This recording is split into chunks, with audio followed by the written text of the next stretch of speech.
दर्शकों नमस्कार। खबर बांगरमऊ उन्नाव से, जहां पटेल सेवा संस्थान बांगरमऊ ने सरदार वल्लभ भाई पटेल की जयंती मनाई, जहां कवि सम्मेलन में उमड़ी भारी भीड़।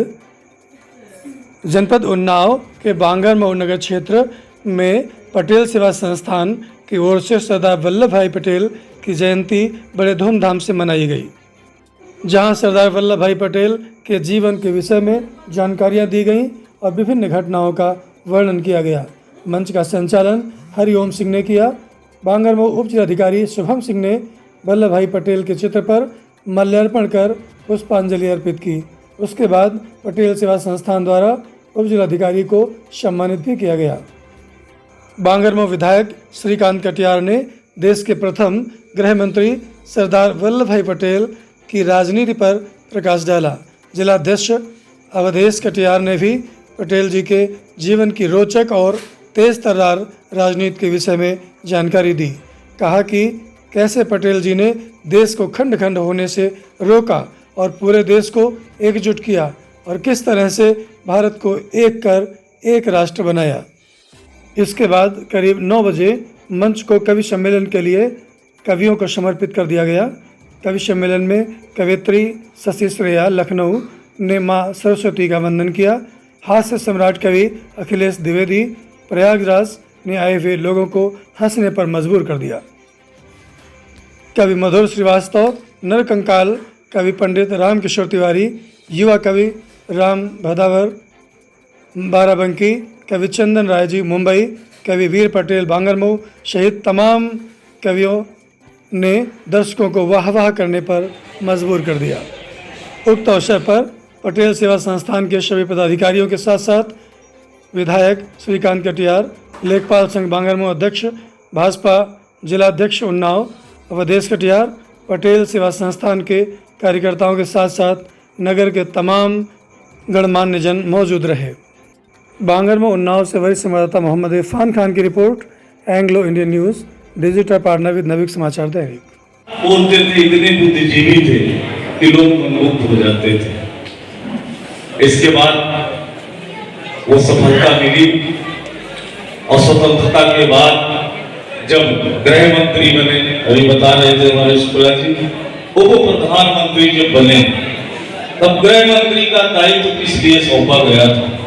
क्योंकि इस देश के हालातों को सही मायने में पता सरदार वल्लभ भाई पटेल को। उनको तो प्रधानमंत्री थे, बाहरी विदेश के लिए कह दिया गया वहां करिए, मगर अंदर इतना गुण था। जब आजादी में स्वतंत्रता मिली थी तो आप आकलन करिए उस समय कि एक तरफ हम सब ने उनके विषय में बहुत सी बातें सभी सुनी है कि सरदार पटेल जी वकील थे, बैरिस्टर थे। एक केस की सुनवाई चल रही थी, बहुत कम उम्र में उनकी पत्नी नहीं रही थी, ये भी हम सबको जानकारी है। कैंसर से पीड़ित थी, एक अस्पताल में भर्ती थी, उनकी मृत्यु हो जाती है। लेकिन सरदार पटेल उस केस की सुनवाई कर रहे होते, बहस कर रहे होते वकील के नाते। एक पर्ची उनको दी जाती है, पर्ची को देखते हैं, लेकिन अपने काम के प्रति इतनी कर्मठ था कि उस पर्ची को अपनी जेब में रख लेते हैं और उस केस की सुनवाई करने के बाद, वो केस जीत जाने के बाद वो उस विषय को रखते हैं कि आज मेरी पत्नी की डेथ हो गई है, वो अस्पताल में है। ऐसी सरदार वल्लभ भाई पटेल, ये नाम ऐसा है तो किसी के लिए नया नहीं है। सरदार वल्लभ भाई पटेल जी के बारे में जितनी भी तारीफ की जाए उतनी कम है। आजादी से पहले हो चाहे आजादी के बाद, इनका योगदान जो है भारत के स्वतंत्रता संग्राम में अभूतपूर्व है और इनके द्वारा किया गया योगदान हमेशा हमारे लिए यादगार रहेगा तथा आने वाली पीढ़ी को प्रेरित करेगा। अगर हम स्टार्टिंग से देखेंगे, आजादी से पहले जब आंदोलन चल रहा था तो सरदार पटेल ने 1925 से लेकर 1945 तक अपना बहुत अच्छा योगदान दिया था और हमें आजादी दिलाने में ये मूर्ति जटिला सुना सभा पंक्तियां मशाद के नाम करती हूँ। विद्या रूप विविधा विद्याधनुष पूजिता ये हृदय सौदामिनी का धाम। करती हूँ मैं समक्ष सुधी जनों की काव्य प्रतिप्रीत देख कर बद्ध होकर प्रणाम करती हूँ। तन समर्पित, मन समर्पित और यह जीवन समर्पित चाहता हूँ देश की धरती तुझे कुछ और भी दूं। हम लाइन में लगे हैं, नौकरी दे दो, बिजली दे दो, लैपटॉप दे दो, मोबाइल दे दो। एक बारीक टिप्पणी प्रबुद्ध लोगों के बीच में करना चाहता हूं। मेरे पास फोन आया कि ये मत पढ़ा करो।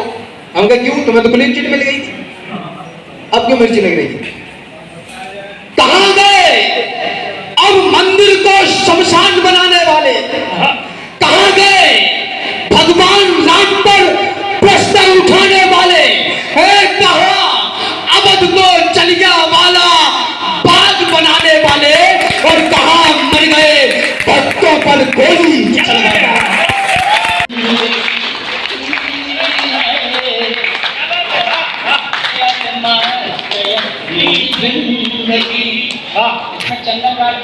इसके 5-6 पद हैं, मैं सारे पद का लोक करता हूँ, सिर्फ एक पद क्या और आप लोगों से समर्थन की भीख मांगता हूँ।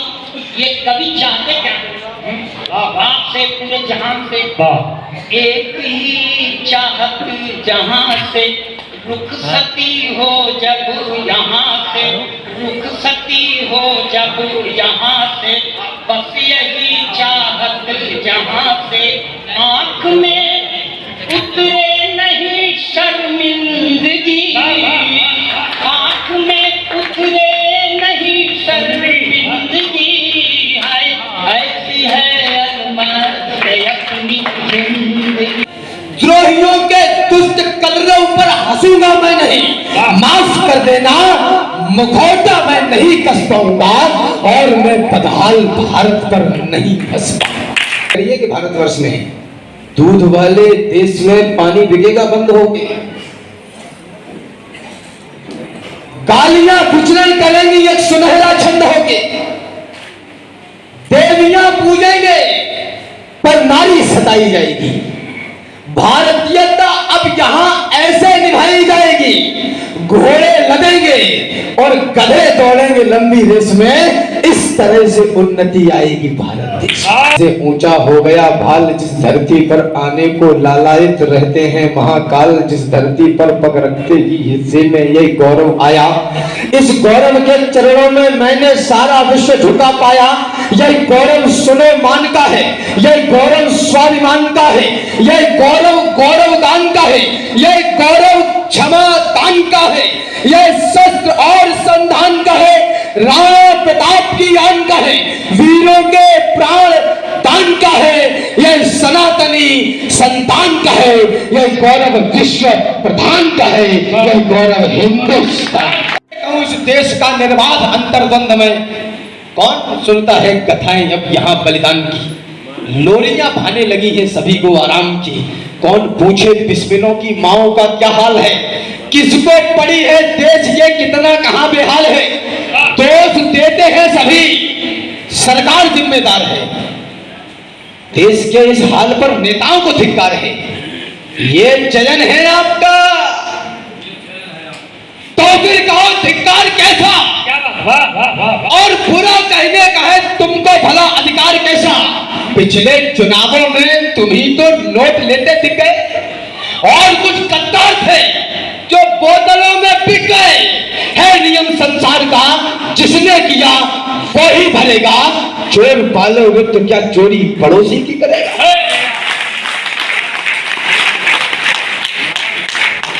रैलियों में झूमकर जयकार करता कौन है?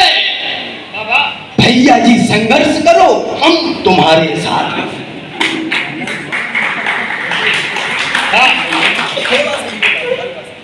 जिस देश का नौजवान 100 रुपए की पेट्रोल और 2 समोसे के लिए पूरे दिन रैलियों में जिंदाबाद के नारे लगाता हो, उस देश के उन्नति की कल्पना नहीं की जा सकती।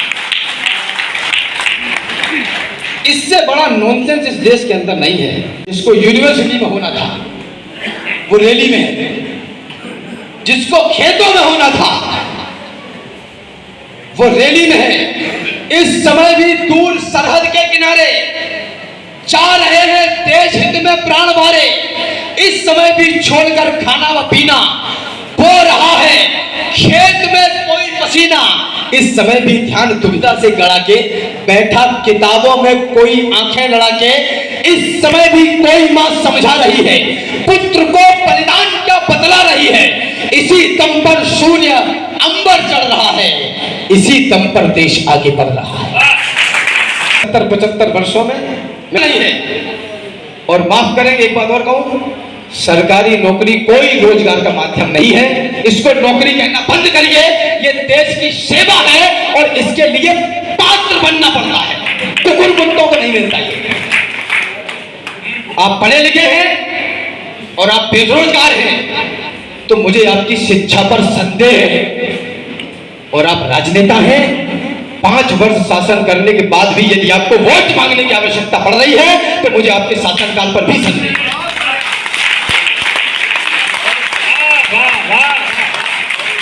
बोलो कि पद्मश्री लाना है तो वो राजश्री लेके वापस आ जाए।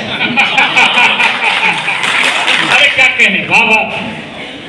कोरोना काल का भीषण दौर हमने 2 साल देखा और जिस दिन ठेके शुरू हुए 250 करोड़ की दारू पी गया उत्तर प्रदेश। हम वीरों के वंशज हैं। जिस देश की जीडीपी दूध पर निर्भर करनी चाहिए थी उस देश की जीडीपी दारू पर निर्भर करती है। मैं झूमकर जयकार करता कौन है? बाबा। थाम कर झंडा मचल कर प्यार करता कौन है? जाति वाले जाति वालों को जिताने के लिए उमड़ते हैं साथ में फोटो खिंचाने के लिए। कुछ के तो उनकी जाति वाले दिलों से निकले नहीं और कुछ सरकार चुनने बिलों से निकले नहीं। आतंकवादी भ्रष्टाचारी देशद्रोही वही नहीं है जो बाहर की सीमा से घरों में बैठा रहे। बहुत अच्छा, वाह बहुत बढ़िया, वाह वाह। अरे 1/140 करोड़ भारत है हम। चाहता हूं ये नई पीढ़ी छुए आकाश भी, पहले पढ़े इतिहास को और फिर रचे इतिहास भी। कोई तो इन वीर योद्धाओं का भी अनुयायी हो, कोई हो जिसके जहन में देशभक्ति छाई हो, कोई हो जिसमें हो जिम्मेदारियों की भावना और भारत देश की करता दिखे आराधना। कोई तो हो जो दिलों से मैल को निर्मल करे, आंसुओं को व्यर्थ बहने ना दे गंगा जल करे। कोई हो जो ये कहे मैं आज का बलिदान हूं, भीड़ से निकले और बोले मैं ही हिंदुस्तान हूं। हर युवाओं के कंधों पर है। मैं पूछना चाहता हूं कौन सा युवा जो शाम को 150 की बियर पी के जवान हो रहा है? ये उठाएंगे देश का भार। भाव तो बहुत है पर देशभक्ति भावना में प्राण दान देने की रवानी से बड़ा नहीं। वाह वाह। यानी कि कहानियां बहुत है पुरातन की, किस्सा कोई देश की कहानी से बड़ा नहीं। वैसे तो कई है देवताओं में महान, किंतु कोई दुर्गा भवानी से बड़ा नहीं। और बोतलों में बंद ये नशा भी क्या नशा है यार, कोई भी नशा नौजवानी से बड़ा है।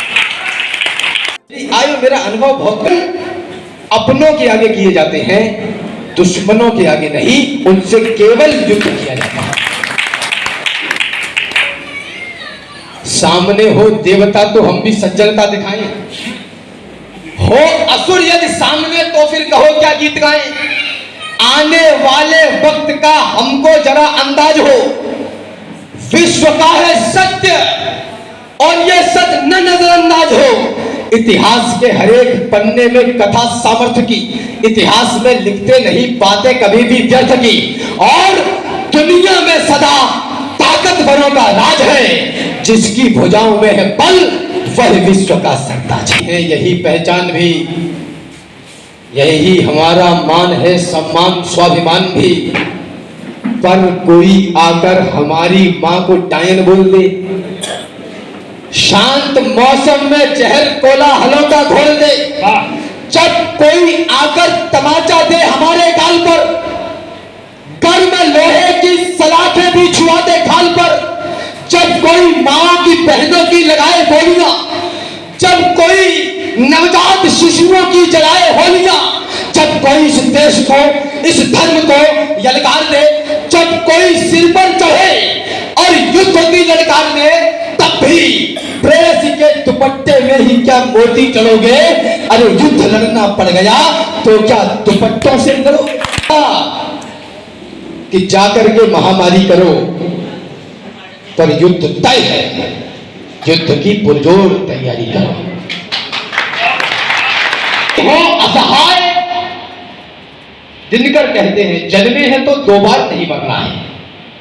आपके जीवन में आपकी मृत्यु से बड़ा घाटा कुछ नहीं होगा, और ये कोई घाटा नहीं है, कहीं नहीं जाओगे, 9-10 महीने में फिर वापस नहीं आना। यदि हो असहाय, तलवार ना उठा सके, तो माता सीता की तरह तिनका तो उठाएं हम। क्या बात, वाह वाह वाह। बजाना तो ढंग से बजाना है। तो असहाय तलवार ना उठा सके तो माता सीता की तरह तिनका तो उठाएं हम। खुद को ना जलाएं, ना गलाएं, ना खपाएं, किंतु जो लड़े हैं उनकी सूरवीरता तो गाएं हम। वाह वाह वाह।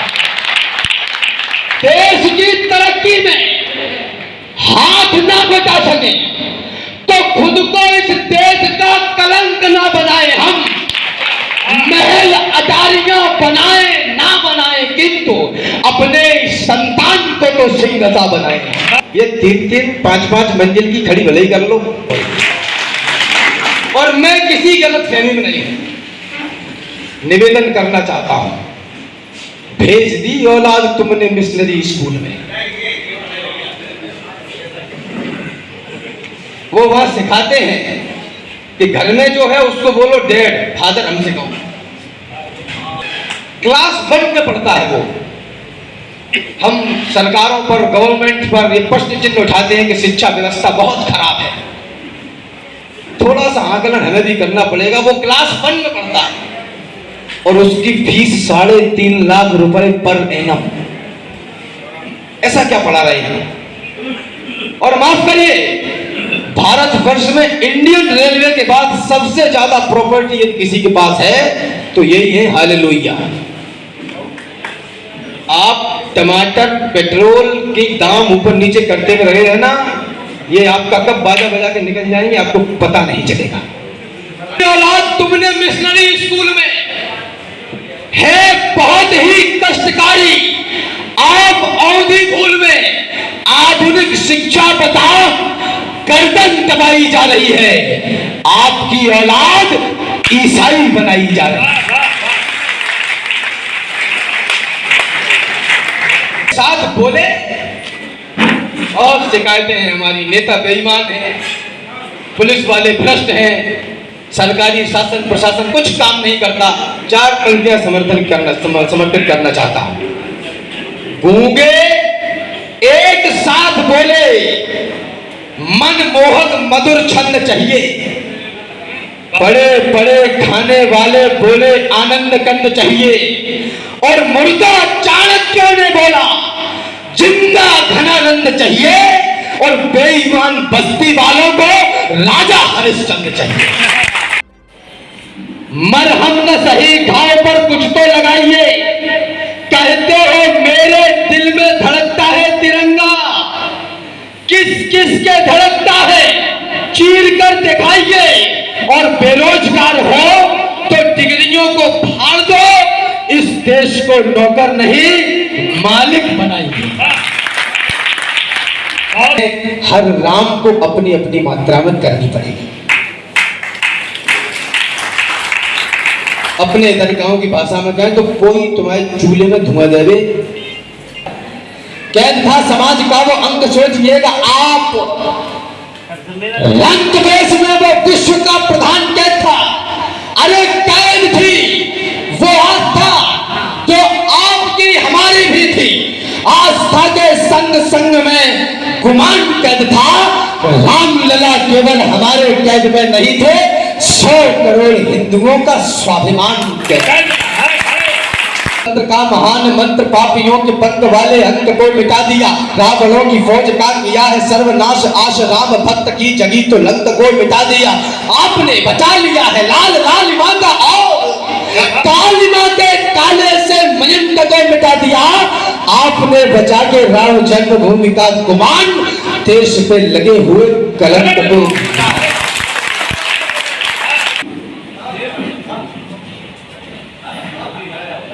पता नहीं लगता कि ज्यादा हो गया। नहीं पढ़े क्या कि पूजने प्रचंड मार दंड की अखंड ज्योति, ज्योति से प्रकाशमान मान पूजने चले।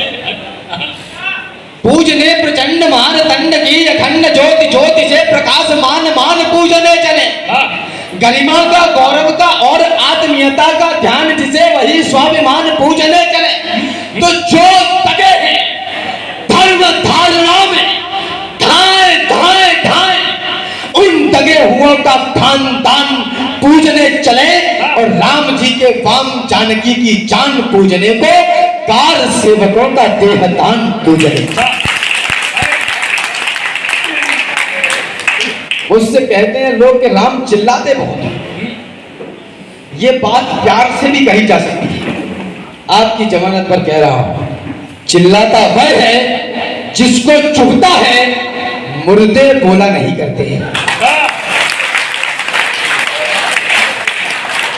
कहा कि बड़ी युद्धों की बात करते हो, तीर तलवारों की बात करते हो, तुमने कितनी लड़ाइयां लड़ी हैं।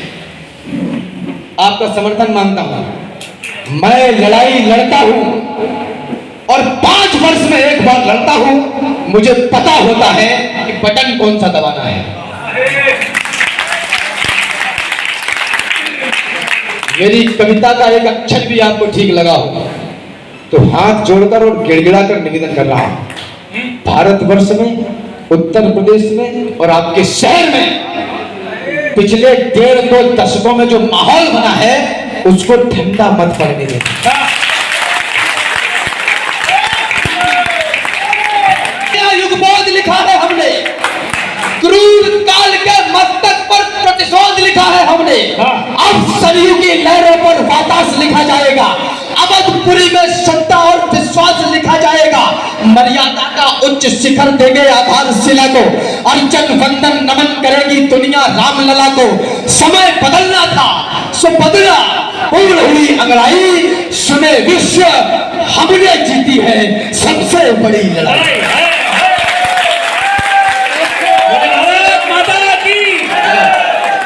सुने विश्व हमने जीती है सबसे बड़ी लड़ाई।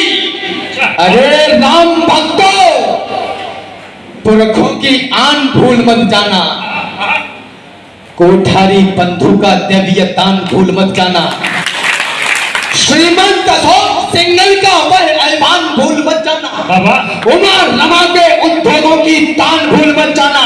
500 वर्ष तक झेले हैं संताप भूल मत जाना, महादानियों के समाज की छाप भूल मत जाना और संघर्षों के महाकाल को आप भूल मत जाना और छाती वालों की छाती के नाप भूल मत। लक्ष्मण जी संग में जगदम्बा सीता मैया दिखाई दी, टेरत है जिनको सूर्योगी मुनि ध्यान मध्य केवट को टेरत दो भैया दिखाई दे। तो करने को धार पार गंगा की आज प्रभु, भव से ब्रह्मांड के तरैया दिखाई दे और खलन के खलैया लड़ैया रमैया राम, भक्तन के आगे बड़े गैया दिखाई दे। एक धारा के मल्ला स्वयं आवाज देकर उसकी किस्मत फेर देता है। समय बलवान है, मेहनत पे पानी फेरता है, पर हमारा राम तो पानी पे मेहनत फेरता है। कहां गए अब मंदिर को शमशान बनाने वाले? इटावा